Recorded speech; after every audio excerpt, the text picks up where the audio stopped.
सबकी सलामती हो। अगले 20 से 25 मिनट में हम खुदा के कलाम में से अपनी रहनुमाई के लिए सीखेंगे। इससे पहले कि हम आगे बढ़ें, मैं बहुत शुक्रगुजार हूँ प्रेस टीवी और गॉस्पल न्यूज़ मिनिस्ट्रीज़ के चेयरमैन जनाब पास्टर शहजाद सदीक और प्रेस टीवी की सारी टीम के लिए आज शाम आपके दरमियान मदू करने के लिए। आइए हम ज़ोरदार तालियों से इनके लिए इजहार तशक्कुर करेंगे। कहिए, मुझ में है कुछ खास, मुझ में है कुछ खास। सब कहेंगे, मुझ में है कुछ खास, मुझ में है कुछ खास। एक दूसरे की तरफ देखिए और कहिए, मुझ में है कुछ खास। और अब जब आप एक दूसरे की तरफ देखते हैं तो साथ वाले भाई, साथ वाली बहन से कहिए, तुझ में है कुछ खास। कहिए, कहिए, कहिए। जब हम ये कहते हैं तुझ में है कुछ खास, तो हम दूसरे बंदे को एक्सेप्ट कर रहे हैं कि हाँ, ये भी खुदा की तरफ से पुरफजल है और मेरे लिए बाइस बरकत है। हमने खुदा के बंदा की आजिज़ी देखी है, किस तरह से नौजवान खादमों को यहाँ पे वेलकम किया जा रहा था। तो ये एक दूसरे को कबूल करना है। आमीन, आमीन।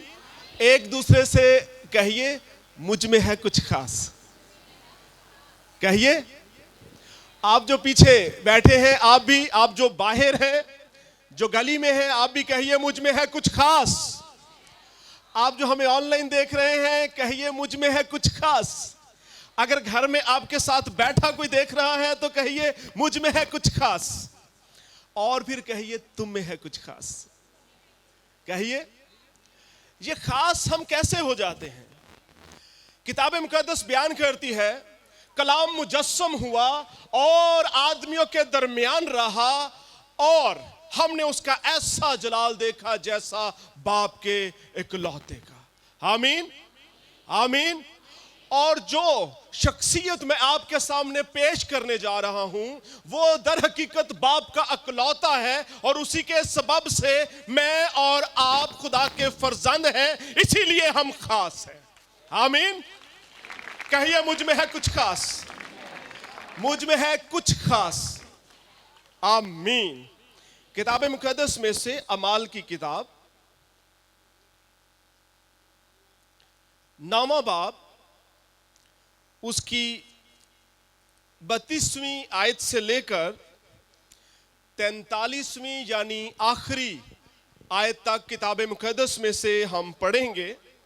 यूं मरकूम है, और ऐसा हुआ कि पतरस हर जगह फिरता हुआ उन मुकद्दसों के पास भी पहुंचा जो लुद्दा में रहते थे। वहां एनियास नाम एक मफलूज को पाया जो 8 वर्ष से चारपाई पर पड़ा था। पतरस ने उससे कहा, ऐ एनियास, यीशु मसीह तुझे शिफा देता है, उठ, आप अपना बिस्तर बिछा। वो फौरन उठ खड़ा हुआ। तब लुद्दा और शारून के सब रहने वाले उसे देखकर खुदावंद की तरफ रुजू लाए। और बात यहां पे खत्म नहीं हुई। लिखा है, और याफा में एक शागिर्द थी ताबीता नाम, जिसका तर्जुमा हिरनी है, और वो बहुत ही नेक काम और खैरात किया करती थी। इन्हीं दिनों में ऐसा हुआ कि वो बीमार होकर मर गई और उसे नहलाकर बाला खाना में रख दिया। और चूंकि लुद्दा याफा के नजदीक था, शागिर्दों ने यह सुनकर कि पतरस वहां है, 2 आदमी भेजे और उससे दरखास्त की कि पतरस कि वो हमारे पास आने में देर ना कर। पतरस उठकर उनके साथ हो लिया। जब पहुंचा तो उसे बाला खाना में ले गया और सब बेवाएं रोती हुई उसके पास आ खड़ी हुई, और जो कुर्ते और कपड़े हिरनी ने उनके साथ में रहकर बनाए थे दिखाने लगी। पतरस ने सबको बाहर कर दिया और घुटने टेक कर दुआ की। फिर लाश की तरफ मतवज्जे होकर कहा, ऐ तबीता, उठ। बस उसने आंखें खोल दी और पतरस को देखकर उठ बैठी। उसने हाथ पकड़कर उसे उठाया और मुकद्दसों और बेवाओं को बुलाकर उसे जिंदा उनके सुपुर्द किया। ये बात सारे याफा में मशहूर हो गई और बतेरे खुदावंद पर ईमान ले आए। और ऐसा हुआ कि वो बहुत दिन याफा में शमाउन दब्बाग के यहाँ रहा। किताब मुकद्दस का पढ़ा और सुना जाना हम सब के लिए बाइस से बरकत हो। आमीन आमीन। यहां पे हम दो खास किस्म के वाकयात रूनमा होते हुए देखते हैं, एक लुद्धा में और दूसरा याफा में। लुद्धा में एनियास नामी एक शख्स को हम देखते हैं, वो मफलूज है और मफलूज के पास आकर, क्या आप समझते हैं कि कोई शख्स गैर मामूली गुफ्तगू कर सकता है? हमारे यहाँ इंसान जो है वो बीमार जब होता है तो वो इतना बीमार होता नहीं जितना आके पूछगछ करने वाले बीमार कर देते हैं। हाला ए बीमारी तो साढ़े भी गुआंढ किसी बंदे नूं होई सी, चंगा भला सी, और उसके बाद आप जानते ही हैं। बिल्कुल इसी तौर से एक बीमार के पास आने वाला शिफा की बात नहीं बल्कि हमदर्दी की बात करता, और यहां पे हमदर्दी की बात की गई। और फिर दूसरा वाकया हम देखते हैं, वहां पे तबीता नामी एक मसीही ईमानदार जिसकी मौत वाक़ई हो गई, और वफात वाले घर में आकर किसी के जिंदा होने की बात नहीं की जाती, तसल्ली की बात की जाती। लोग तशफ़ी की बात करते हैं, और यहां पे तसल्ली की बात तो हो रही है, लेकिन एक तवक्को की जो सूरत हाल है वो भी पैदा हो रही है कि वहां पे पतरस को बुलाया गया है। ये वो शख्सियत है जिसको बुलाया जा रहा है, ये वो शख्सियत है जिससे एक बड़े काम की तवक्को की जा रही है। बुलाने वालों को ये लगता है कि अगर ये शख्सियत आ जाए तो तबीता की जिंदगी में जिंदगी लौट सकती है, उसके मुर्दा बदन में हरारत आ जाएगी, जिंदगी से हमकिनार हो जाएगी। लेकिन ये कैसा शख्स है जिससे ये तवक्को की जा रही है? ये वो शख्स है जो मसीह का इनकारी नजर आता है।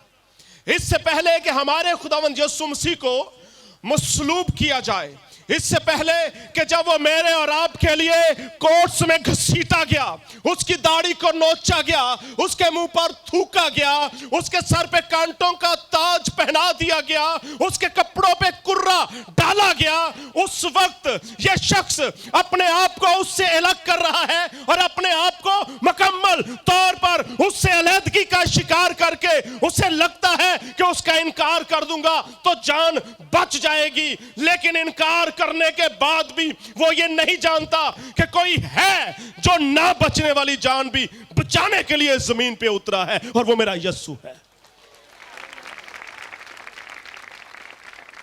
पतरस से क्यों तवक्को की जा रही थी कि वो आएगा और जिंदा कर देगा?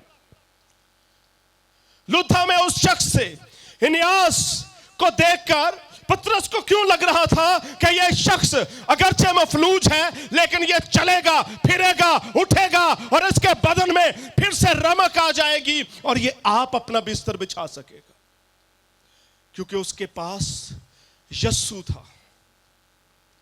यस्सु, मैं जिस यस्सु की बात कर रहा हूं, किताब मुकद्दस उसे बाप के इकलौते के तौर पे जाहिर करती है। मैं जिस यस्सु की बात कर रहा हूं, उसने खुद कहा, मैं वो करता हूं जो बाप को करते हुए देखता हूं, मैं वो कहता हूं जो बाप को कहते हुए सुनता हूं, मैं बाप में हूं और बाप मुझ में है। जिसने मुझे देखा उसने बाप को देखा। आसमान और जमीन टल जाएंगे लेकिन मेरे मुंह की बातें हरगिज ना टलेंगी। और ये वही यस्सु है जिसने पतरस से कहा, मैं तुझे कलीसिया के बर्रे सुपुर्द करता हूं, तू कलीसिया की तामीर और तश्कील करेगा। ये यस्सु जिंदा यस्सु है जिसके सबब से पतरस जानता है कि अगर वो एनियास से कहेगा उठ, अगरचे वो मफलूज है, उसके बदन में कोई जिंदगी की रमक बाकी नहीं है, वो उठ खड़ा होगा। चूंकि उसके पास यस्सु है और वो यस्सु जिंदा है और उसकी कब्र खाली है, इसलिए उसे बुला भेजा गया है कि वो आएगा। तबीता अगरचे जिंदगी से हाथ धो बैठी है, अगरचे अब बदन मिट्टी का पुतला है, अगरचे ये मुर्दा हड्डियां जिनमें अब जान बाकी नहीं रही, लेकिन पतरस आएगा तो यकीनन उसी यीशु की कुदरत को साथ लेकर आएगा जो मुर्दा हड्डियों में जिंदगी डाल देती है। ये जिंदा क्यों हो सकती है? क्योंकि जिसको बुलाया जा रहा है वो जिंदा यीशु पे ईमान रखता है, और जो जिंदा है वो आज भी जिंदा है। आमीन, आमीन। मैं आपके साथ जिंदा यीशु की मुनादी कर रहा हूं। मैं आपके सामने जिंदा यीशु की बात कर रहा हूं, जिसकी कब्र आज भी खाली है। Hallelujah, hallelujah. कुछ अरसा पहले की बात है, मैं एक प्राइवेट कन्वेंस पे सफर कर रहा था, तो मेरे साथ आके एक नौजवान आके बैठा, गले में नगीने से कुछ डाले हुए थे और पान खा रहा था और बड़ा गुनगुना रहा था। तो मैंने ऐसे आजरा तो फनन उससे कहा, क्या बात है नौजवान, बड़े खुश नजर आ रहे हो? बोला पीरा नु खुश करके आया हूं। मैं क्या, मुझे आपके साथ हमदर्दी और मुझे आप पे तरस आ रहा है। क्यों भाई जाना? मैंने कहा ये कैसा मुरीद है जो पीर को खुश कर रहा है। मेरा पीर पीरां दा पीर, बादशाहां दा बादशाह, खुदावंदां दा खुदा, वो मुरीदां नु खुश कर दे तो तू पीरां नु खुश करन नु फिरना है। की लाइफ है, क्या जिंदगी है तेरी? जो उसके पास आया खाली हाथ नहीं गया, मासवाए उस शख्स के जिसे अपनी दौलत अजीज थी और जिसे यह कहा गया जो कुछ तेरे पास है गरीबों को दे दे और मेरे पीछे हो ले, लेकिन वो छोड़ने के लिए तैयार नहीं। लेकिन ये वो जिंदा यीशु है जो आज भी जिंदा है। किताबे मुकद्दस हमें उसके जिंदा होने के सबूत फराहम करती है। आमीन। ये वो जिंदा अकेला जिंदा नहीं है। जब हम किताबे मुकद्दस में देखते हैं तो हम एलिया को भी जिंदा देखते हैं। एलिया जिंदा आसमान पे उठा लिया गया है। हम देखते हैं अलीशा के वसीले कई मुर्दे जिंदा हो रहे हैं। हम ये देखते हैं कि उसको जब कब्र में रखा गया तो उसकी हड्डियां जो थी वो एक मुर्दा बॉडी के साथ टकराती हैं और वो उठ बैठ जाता है। जिंदगी और जिंदा होने का ताल्लुक सिर्फ और सिर्फ इस बात से नहीं है कि कोई जिंदा हो रहा है और बस। किताबे मुकद्दस में बहुत से ऐसे मुर्दे हमें नजर आते हैं जो जिंदा हुए। लाजर मुर्दों में से जी उठा है। नाइन शहर के फाटक पे बेवा का बेटा मुर्दा है, जिंदा हो चुका है। लेकिन हर वो शख्स जो मुर्दा और मरा और फिर मरने की हालत तक पहुंचा और जिसे जिंदा कर दिया गया, उन सब जिंदा होने वालों में मेरा यीशु इसलिए मुमताज है क्योंकि वो जो जिंदा हुए वो फिर मर गए, लेकिन ये जो जिंदा हुआ आज भी जिंदा है और बाप के दाहिने बैठा है। जिंदा यीशु आज भी बाप के दाहिने है और मेरे और आपके लिए है। जो कोई उसके वसीले से जाएगा वो बाप के सामने दलेरी से उसी की रास्तबाजी में कबूल कर लिया जाएगा। ये वो है जो आज भी जिंदा है। और पतरस को इसीलिए बुलाया जा रहा था क्योंकि उसके पास जिंदा यीशु था जो जिंदा करने की कुदरत रखता था। आमीन, आमीन। और मेरे और आपके पास वही यीशु नाम है। आसमान और जमीन पे हमें कोई और नाम नहीं बख्शा गया जिसके वसीला से निजात है, जो शिफा देने की कुदरत रखता हो, जो आपको बाप से मिला दे, जो आपके गुनाहों को मिटा दे। यहां पे नबियों और पैगंबरों को जिन्हें मासूम समझा जाता है उन पर भी गुनाहों को बाकायदा तौर पे साबित किया गया, लेकिन ये वो जिंदा यीशु है जिसने खुद पब्लिकली कहा, कौन है जो मुझ पे गुनाह साबित कर सके? ये वो यीशु है। और पतरस ने उसी यीशु के नाम में तबीता से कहा, उठ, और वो मुर्दा तबीता उठ गई। आमीन, आमीन। और ये वही यीशु जिसने अपने रूहुल कुद्स के वसीला से मुझे और आपको आज शाम छूने के लिए, बरकत देने के लिए इकट्ठा किया है। आपकी जो बीमारी है, आपकी जो कमजोरी है, मुमकिन है आपको बहुत से डॉक्टरों ने ऐसा रिपोर्ट किया हो जिसके सबब से आप हिम्मत हार चुके हो सकता है अगर आप अपने घर के बिस्तर पे बैठे प्रेस टीवी की वसातत से ये सुन रहे हैं, मुमकिन है आप हिम्मत हार चुके हो सकता है आप जो गली में बैठे हुए हैं, आप अपनी बीमारी के हाथों, आप अपने हालात के हाथों उकता चुके हो। ये भी मुमकिन है कि आपके अंदर जीने के लिए अब हौसला बाकी ना रहा हो सकता है आप बार बार अपनी बेरोजगारी के हाथों तंग आकर कई बार खुदकुशी का भी इरादा कर चुके हूं, लेकिन मेरे पास आपके लिए सिर्फ एक उम्मीद है और वो सिर्फ और सिर्फ जिंदा यीशु मसीह की कुदरत है जो आपके हालात बदल सकती है। जिस तरह उसने तबीता के हालात को बदल दिया, जिस तरह उसने एनियास के मफलूजियत को बदल के रख दिया, उसी तरह वो आज आपके हर किस्म की बीमारी, आपके हर तरह के मुश्किल तरीन हालात और आपकी हर तरह की वो मौजूदाना मतवक्को, वो सब की सब हीलिंग्स, वो सब के सब मतवक्को, वो सब की सब मतवक्को सूरत हाल जिसको आप दिल में रखकर, जिसकी उम्मीद लेकर आज आप यहां मौजूद हैं, वो आपको छूकर तब्दील करेगा। कहिए मुझ में है कुछ खास, इसलिए कि यीशु जिंदा, यीशु मुझे छू रहा है, वो मुझे छूने को है, उसका रूह कुछ मेरे हालात को तब्दील करने को है, इसलिए क्योंकि मुझ पर उसके करम की निगाह आई है। हर तरह की सूरत हाल को तब्दील करने की कुदरत इसलिए वो रखता है क्योंकि वो जिंदा है। आमीन। सुबह सवेरे उसकी कब्र पर जाने वाली औरतों को यही पैगाम दिया गया, उनसे यह कहा गया, जिंदा को मुर्दों में क्यों ढूंढती हो। मैं उन लोगों में से हूं जो इस हवाला को सिर्फ साल में एक बार पढ़ते थे। मुझे लगता था यह सिर्फ मसीह के जी उठने की ईद का हवाला है, लेकिन दर हकीकत ये मेरे और आपके हर रोज के ईमान और कुदरत और उसकी बरकत और उसी की मतवक्को सुपरनैचुरल कुदरत में सफर करने का हवाला है।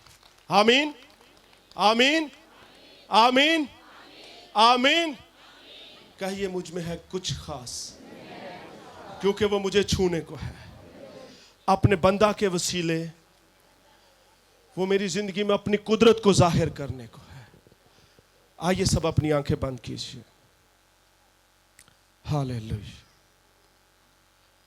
Hallelujah, thank you Jesus, hallelujah, yes, hallelujah. इससे पहले कि आपके लिए खुदा का बंदा जैसा खुदा का रूह कुद्दूस उसकी रहनुमाई करता है, आपके लिए बरकत की दुआ करे, मैं चाहता हूं आप चंद लम्हों के लिए अपनी जिंदगी पे गौर करें। सुनिए, शिफा, हालात की तब्दीली, सूरत हाल में बदलाव, ये एक वक्ती चीज हो सकती है, लेकिन दर हकीकत उसने आपको अब्दी जीवन देने के लिए बुलाया है, और वो अब्दी जिंदगी मसीह यीशु को शख्सी तौर पे खुदावंद और निजात दहिंदा कबूल करने की सूरत में ही हो सकती है। अगर इससे पहले आपने हमारे खुदावंद यीशु मसीह को खुदावंद और निजात दहिंदा कबूल नहीं किया, अगर आप ये समझते हैं कि आज शाम, आज का पैगाम आपकी जिंदगी में तब्दीली के लिए आपको बुला रहा है, तो आप अपने कदमों पे खड़े हो सकते हैं। आप अपनी जिंदगी के लिए ये फैसला ले सकते हैं। सुनिए, ये फैसला जज्बाती फैसला नहीं होना चाहिए। सुनिए, आज शाम आप अपनी जिंदगी के लिए एक नया फैसला ले सकते हैं। ये वो फैसला है जो आपको मसीह यीशु में नई जिंदगी में दाखिल करेगा, और ये वो फैसला है जो आपको एक नई तर्ज जिंदगी में दाखिल कर देगा। अगर इससे पहले आपने खुदावंद यीशु मसीह को शख्सी तौर पे खुदावंद और निजात दहिंदा कबूल नहीं किया, तो यह मौका है, आप अपनी जिंदगी के लिए फैसला ले सकते हैं।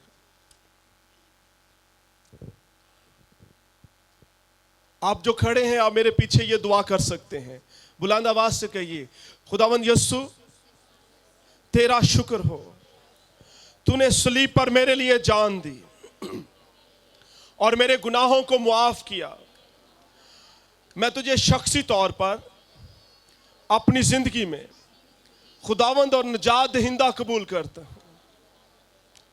बीमारी, बेरोजगारी, कर्ज की लानत और हर तरह की बदी को और सारे जुए को यीशु के नाम में मैं अपनी जिंदगी से उतार फेंकता हूं। अब मेरी जिंदगी पे गुनाह और शैतान का कोई असर नहीं है, बल्कि अब मैं नया मखलूक हूं और मैं खुदा का बेटा हूं। तेरा शुक्र हो कि तूने अपने पाक रूह के वसीला से मेरी जिंदगी को तब्दील किया है और उसी के वसीला से मुझे बहाल रखेगा और मसीह के साथ चलना सिखाएगा। यीशु के नाम में आमीन, आमीन। आइए जोरदार तालियों से जो बड़े यहाँ पे खड़े हैं हमारे बहन भाई, इनको हम नई जिंदगी में खुशामदीद कहेंगे। God bless you. अगर आप चाहते हैं कि आप 24 घंटे खुदा के खादिम पास्टर शहजाद के साथ राब्ते में रहें और खुदा का खादिम आपके लिए दुआ करे, तो आप हमारे इस YouTube चैनल को, जो कि पास्टर शहजाद सदीक ऑफिशियल के नाम से है, इसे सब्सक्राइब करें और बेल आइकन को भी प्रेस करें। God bless you all.